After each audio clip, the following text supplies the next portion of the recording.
G'day YouTube. How are we all today? It's a long weekend here this weekend, so although it's Monday, it is a public holiday. I'm actually on my way to pick up Beth from work because she works in the hospitality related industry. Then she has to work today because all those that have a public holiday today, some people need to go to hotels and require the services of the hospitality industry. I really don't think enough people appreciate the amount of work that those in the hospitality industry, how much they do. You know, when you're having a day off work, chances are a lot of the people in the hospitality industry are still working. Anywho, yes, we're having a very what we call overcast day here today in Brisbane. Autumn has definitely arrived here in the southern hemisphere. We woke up this morning and it was about 12-13 degrees Celsius. Got no idea what that is in Fahrenheit, but I'm sure somebody somewhere in the comments will tell me exactly what it is. And by the time I took Beth to work at about 7:30 this morning, it was 17 degrees Celsius, and it's now about 25, although it is a bit overcast. Come on. It is a bit overcast today, keeping it a little bit cooler, but I think autumn is definitely well and truly on its way at last. But yeah, one of the wonderful things about living in this little part of Australia where we live is that, I mean, don't get me wrong, I'm not a huge fan of living in a big city. However, we do what we do because we need to work and we need to get money because we need to eat and pay bills and feed the dog, and yeah, the list goes on. But you know what I mean. Hey, steady on. Wait for me to get past, mate. Your indicator's not matching. Never mind. What was I saying? Oh yes, but as far as cities go, this is not a bad one to live in. Climate-wise and weather-wise, it's pretty livable, all things considered. My goodness, I sound like a rolling advertisement for the city of Brisbane. Never mind, that wasn't the intention. It was, yeah, it's like, you know, autumn is well and truly here. We're on our way into winter, but by 9 o'clock this morning, I was wearing shorts and t-shirt. You know, it's like, it's not cold,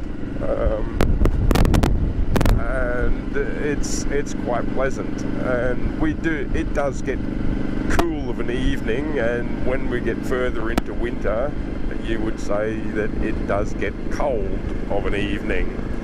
But generally speaking, by about 8 or 9 o'clock in the morning, it's warmed up enough that you can comfortably get around in jeans and t-shirt, maybe a light jacket, but that's about it. It's quite comfortable, thanks very much. So yeah, it's, all things considered, she's not a bad little city to live in, and yeah, it's not a huge city by any stretch of the imagination. If you have a look at that, you'll see what I'm saying. It's not a huge city, it's actually quite a small city by international standards. So, speaking of internationals, we've had a case that's recently come to our attention where a Filipina lady, I'm not 100% sure of all of the circumstances around the case. However, a young Filipina lady on a tourist visa living in Melbourne has gone into, well, for want of a better term, she's gone into hiding somewhere here in Queensland. Reason being, she was here on a tourist visa, which means she's not allowed to work, and she was working.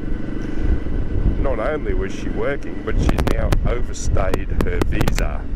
Now, look, I know she's probably got some sort of issues going on in life at the time, etc. But I mean, seriously, a tourist visa extension, it's about $120 to $140 thereabouts. Like, seriously, if you're working, and you shouldn't be, but if you're working, $130, $140 shouldn't be that hard to come up with. Either that, or here's a thought: go home. Now, I understand you might not want to, but go home.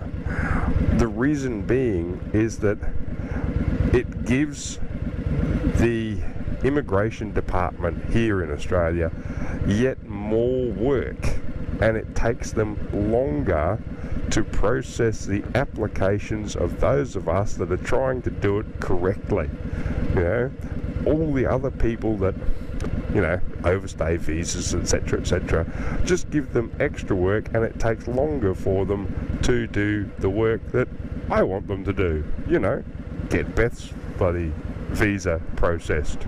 So yeah, and because they then have to investigate everybody more thoroughly, even for a tourist visa, it then makes even the application for a tourist visa yet more expensive and yet more time consuming. So please don't take this the wrong way. Don't overstay your visa. Either get a visa extension or go home, go back. Yeah, it's really not a difficult concept. Or, I don't know, have a talk to the people at immigration and say, hey, I've got a problem. Yeah, anything. Yeah. Anyway, that's my 2 bobs worth, for what it's worth, 2 cents worth for what it's worth, on that little issue that's going on here at the moment.